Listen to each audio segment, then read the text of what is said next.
2005년 8월 15일 새벽 3시 전북 전주의 한 도로. 모두가 깊이 잠든 시각 승합차 한 대가 이곳을 달리고 있었다.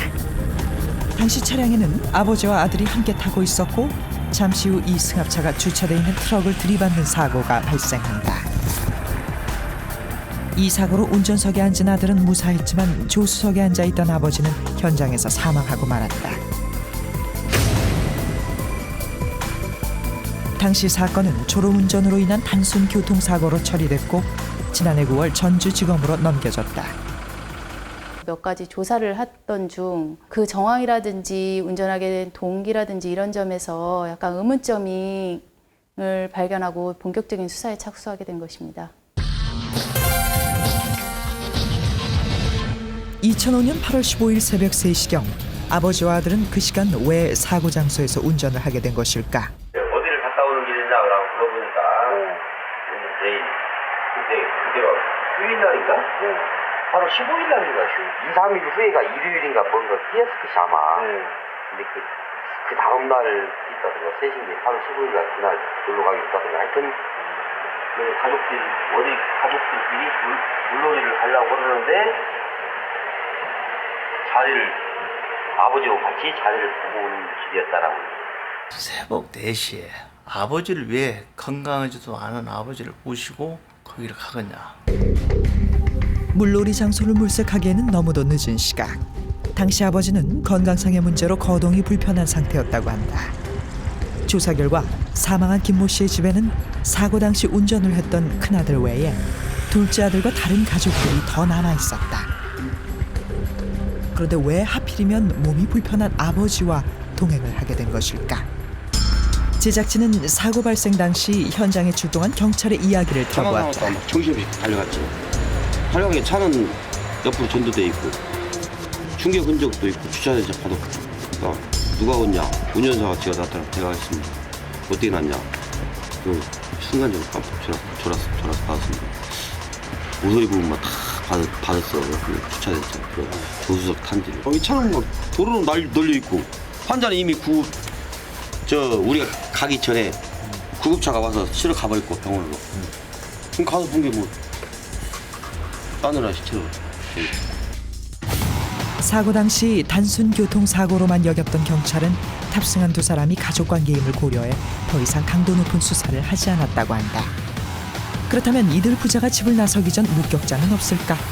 새벽에 자는데 이상하게 막 여자고 흐느끼는 우는 소리가 나더라고. 그러니까 이 뒷집에서 뭐 그 소리가 나더라고. 그래서 별스럽게 생각하고 그랬더니 한 3일 지나니까 이제 그 연구차로 나가면서 여기를 들렸더라고.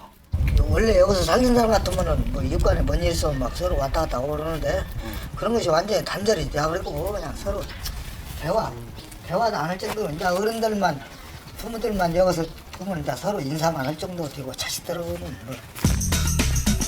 제작진은 사망한 김모 씨가 실제 거주했던 집을 찾아가 보았다. 어르신! 하지만 집에서는 어떠한 인기척도 느낄 수가 없었다.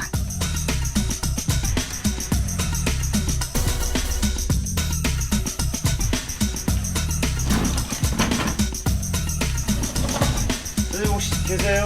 7년 전 김모 씨 가족은 이곳으로 이사와 생활을 했지만 이웃 간의 소통은 거의 없어 보인 듯했다. 죽은 것도 몰랐어. 그런데 막 생일을 나 바쳤는데 생일가 막 여기로 오면 막 울고더라고요. 그래서 이제 장례질에 와서 이제 인사하고 일도 부주도 하고 그랬지. 그랬더니 밤이 이사 버렸어. 가는 줄도 몰라. 아버지 김모 씨가 사망하고 며칠 뒤 가족들은 무슨 이유인지 낮이 아닌 밤에 서둘러 이사를 했다고 한다.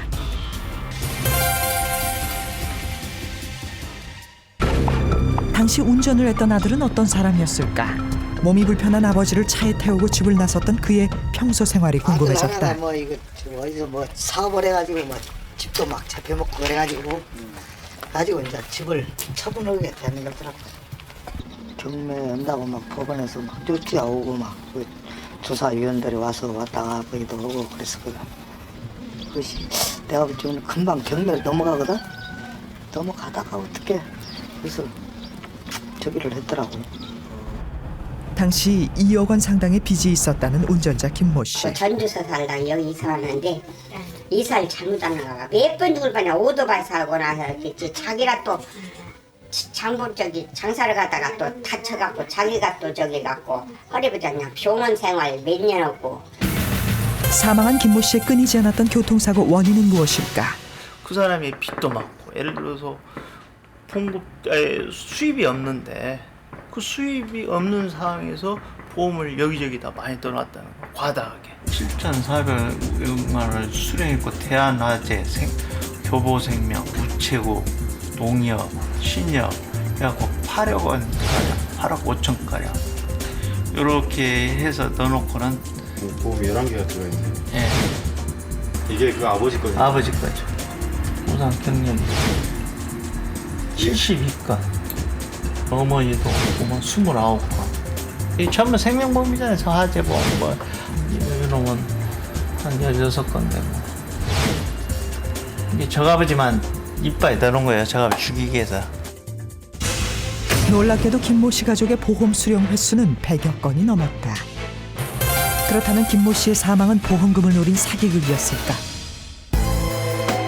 8월 15일 새벽 3시 아들은 몸이 편찮으신 아버지를 기어코 차에 태우고 늘 그랬듯 고의 사고를 내기 위해 집과 멀리 떨어진 외곽으로 향한다.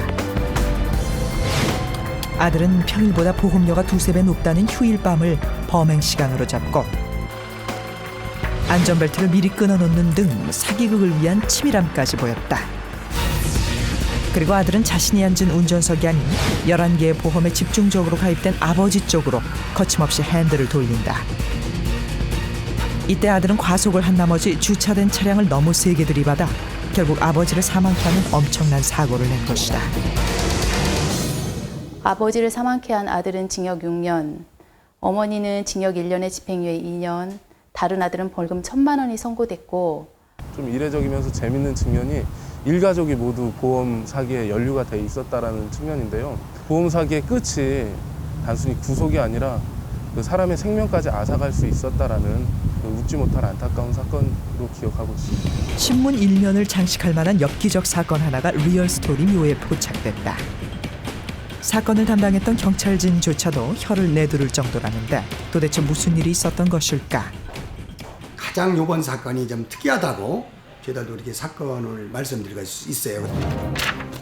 경찰은 제작진을 보자마자 사진 한 장을 내보이는데 다 절단된 거예요. 발목이 절단돼 의족을 하고 있는 한 남자의 사진이었다. 지금 이게 엑스레이 사진에서 완전히 절단된 상태입니다.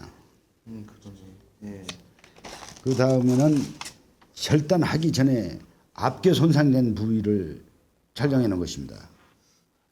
거의 뭐 부서진 상태로 왔네요. 접합이 아주 완전히 복잡골절이 돼가지고 접합이 불가능한 상태입니다. 이 사건이 발생한 장소는 천안의 한 국도변. 천천히 와서 왼쪽 다리에 기형증 있는 다리를 살짝 이쪽에 이제 살짝 쳐주면은 평소에 그 왼쪽 다리에 지병을 앓고 있었어요. 평소 지병으로 왼쪽 다리가 절단 위기에 놓인 박모 씨. 자신의 다리를 이대로 억울하게 자를 순 없다고 생각한 박모 씨는 순간 엽기적인 계획 하나를 세운다. 박모 씨가 그 경미한 사고를 일으키는 조건으로 노모 씨한테 내가 보험금 1억이 나오면은 내게 20%는 한 2천만 원을 주겠다. 그러면은 이제 그 당시에 노모 씨는 직업이 일정치 않고 또 용돈이 필요하다고 생각해서 그럼 그렇게 이제 그 자기가 쳐주겠다.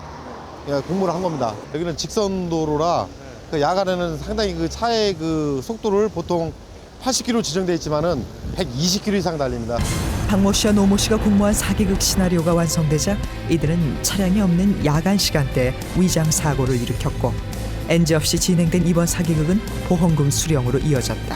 합의서를 보다시피 저희가 합의 당시에 1억 2천만 원을 현찰로 지불했고 나머지 1,270만 원 정도는 병원비로 지급을 했었습니다. 현장 사진을 저희가 봤을 때 실제 사고라고 믿어지지 위장 사고라고 믿어지지를 않았었습니다. 현장 조사를 했을 때 당시에 절단된 후에는 그 박모 씨는 무속인으로서 신이 내려고 무속인으로서 생활을 하고 있었습니다. 사고 이후 신내림을 받았다는 박모 씨, 그의 집을 찾아가 보았다.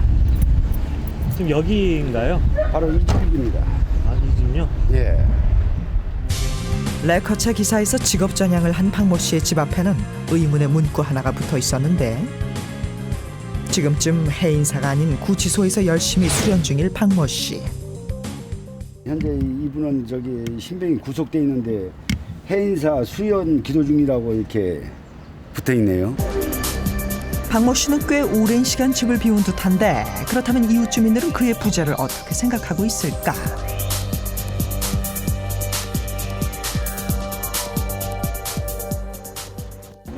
오늘 갑자기 안 보여서 궁금해서 왜 그러나. 본업은 대리운전 같아요. 번호가 대리운전? 점을 하면서 대리운전까지 같이 했던 거예요? 이게 점 보는 거는요 본격적으로 하는 것 같진 않았어요. 그냥 이렇게 신을 받아가지고 저기 하는 거지 막 간판 낼 거고 하지는 않은 것 같은데. 박모 씨가 거주했던 집의 주인을 만나보았다. 선생님 여기 그 주인 되세요? 월세는 꼬박꼬박 냈나요? 그러니까 월등급을 다 땄어요? 아니 근데 네. 잘 작업인 건 모르겠고 뭐 옛날에 내가 그런데 사고 나서 그렇다는 것 같더라고. 그렇게 알고 있었지. 회의사가 또 좋게 했는데 처음에 회의사가 간 줄 아셨어요 처음에는? 처음에 그러지. 그랬더니 그렇다면 사기극을 공모했던 노모 씨는 지금 어디에 있을까? 제작진은 노모 씨가 일하고 있다는 직장에서 그를 만날 수가 있었다. 처음에 딱 할 때는 안 한다고 딱 잘랐는데 계속 찾아오고 그때 제가 놀 때 썼어요. 예능이 있고요. 그러니까 처음에 막 이렇게 그런 식으로 얘기해갖고 유혹을 하더라고요. 계속 한 2달 동안 2천만 원 정도 얘기했어요. 처음에 한번 내가 한번 쳐달라고 쳐달라고 하는데 미끄러져갖고 잘못 깨갖고 보험 사기극을 벌인 박모 씨는 현재 구속 중이고 가피 공모를 한 노모 씨는 불구속 입건, 재판을 기다리고 있는 상태. 갈수록 흉흉한 보험 범죄는 점점 더 잔인하고 엽기적으로 변질되고 있는데 지난해 8월 광주에서는 보험금을 타내기 위해 자신의 눈 동공 부위에 염산을 넣어 실명에 이른 40대가 경찰에 붙잡혔다. 당시 고의로 실명 상태에 이른 박모 씨가 보험회사 6곳으로부터 받을 수 있었던 금액은 총 11억 2,600만 원. 그야말로 보험금이 죽음의 로또가 되는 현실이었다.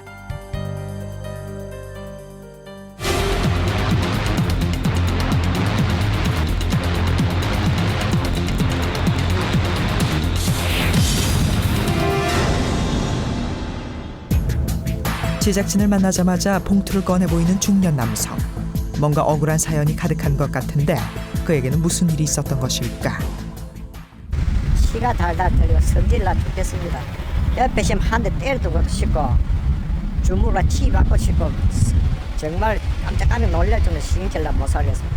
사고 이후 경찰청을 오가며 억울함을 호소하는 피해자 김모 씨. 일명 이제 손목치기라고 해서 서행하는 차량의 백미러를 고의적으로 손목으로 쳐서 부딪혔다고 주장한 후에 일명 손목치기 상습범인 가해자는 항상 가방에 반쯤 담긴 물병을 소지하고 좁은 골목에서 대기한다.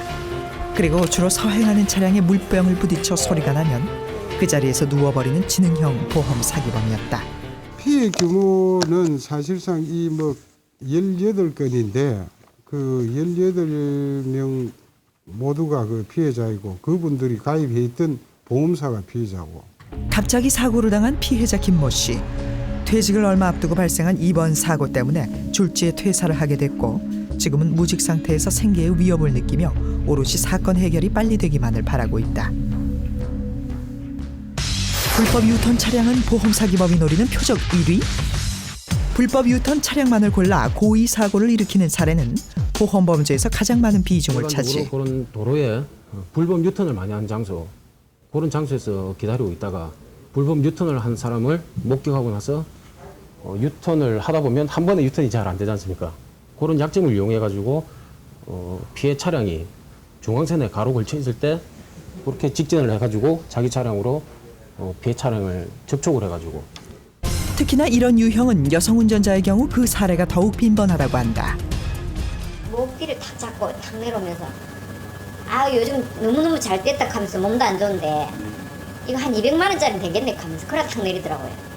그리고 자기가 자기 스스로 경찰에 신고를 했어요. 사고 시각은 새벽 2시. 당시 이모 씨는 집으로 돌아가는 길이었다고 한다. 저기서 저기 있으니까 이렇게 돌리니까 여기에 차가 자가용이 그때 흰색 자가용이 있었어요. 그리고 같이 못 틀죠. 한꺼번에 못 트니까 잠깐 빠꾸를 해갖고 틀라고 빠꾸를 하려고 딱 서가 있는 정지 상태에서 그 사람이 와서 밀었거든요. 예전에 자기가 택시회사의 뭐 사고 처리 담당 부서에 이 보험 관계를 전문적으로 하는 사람이라 가지고 이 사람이 일반인들보다는 보험 약관이라든지 그리고 어떻게 하면 보험금을 많이 탈 수 있는가 이런 것에 대해서는 거의 뭐 전문가라고 할 수 있죠. 일반인들에 비해서는. 피해 차량은 사고 장소 근처의 아파트 입구로 들어가기 위해 중앙선을 넘는 불법 유턴을 준비 중이었고 그 순간 가해 차량은 피해 차량에게 돌진을 했다고 한다. 현재 가해자는 불구속 입건으로 재판을 기다리고 있는 상태였다. 거기 사고를 냈다는 증거나 물증이 있어야 아무것도 없잖아요. 나는 물론 사고 몇 번 더 난 거하고 보험금 좀 타본 거하고 7개, 8개 봐야 돈 보험료 그 당시에 뭐 제일 싼 거라가 2만 원, 3만 원, 5만 원 이하짜리기 때문에 다 해봐야 7개, 8개 다 모아야 한 달에 하루 일당이 20몇만 원밖에 안 돼요. 다 해봐야. 요새는 보험 큰 거 하나 제대로 해갖고 뭐 하루 일당이 한꺼번에도 15만 원씩 된다 아닙니까? 이번에 뭐 단지 사고가 좀 안 났다는 뿐이지 내가 너보다 사고가 좀 몇 건 더 났다 이런 것 뿐이지. 그럼 몇 건 더 나서 몸이랑 멀쩡하나? 씨발 나는 기나 있나? 몸은 병신인데 평생 불구로 지금 장애로 살아야 되는데. 저희가 지금 수사한 걸로는 한 1억 2천 정도 자기 차량으로 피해 차량을 접촉을 해가지고 가벼운 접촉 사고지만 현장에서는 보험사에만 연락을 하고 경찰은 연락을 안 하죠. 서로 현장에서 합의하는 경우가 많으니까 그런 약점을 이용해가지고 조금 시간을 두고 보험사에 신고를 해서 보험금을 편취하는 그런 사례입니다. 보험 사기를 미연에 예방할 수 있는 실질적인 대안은 없을까?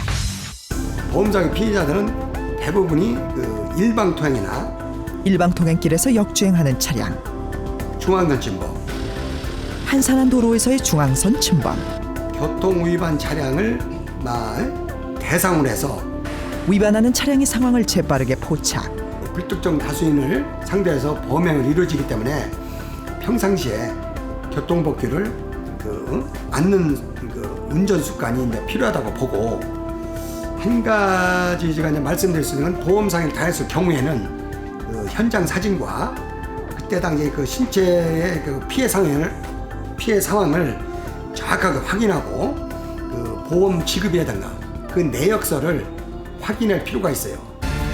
등록대 수 1,600만 대, 한 가구당 한 대 이상 보유하고 있다는 자동차. 안심하기 위해서 가입하는 보험이 오히려 화가 돼서 돌아오는 안타까운 현실. 지금 이 순간 당신의 자동차는 안전하십니까?